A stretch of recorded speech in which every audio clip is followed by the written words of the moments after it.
If you've driven through downtown Mullica Hill the past few months, then you've seen this, a major construction site here on the bridge by the old mill.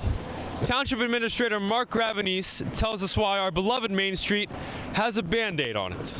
There's a wall, it's called a retainer wall, on the right side or the north side of the bridge that's separating. It's leaning in, whether it's from the telephone pole, the original construction, but there's a meter on it. They've been measuring it now for 2 years.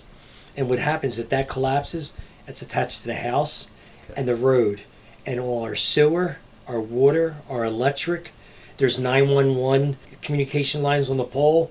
If that all goes, we'll have a big problem in our town. Basically, we'll be shut down with all our infrastructure.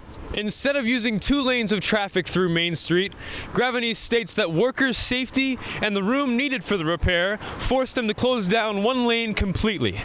Now, I know the question we all have is, when will this all be over? We're probably looking at the May. The original project was geared to be 4 to 5 months. We had authorized them just recently to work on Saturdays. They have to. We don't want to work through the night because of residents being right there.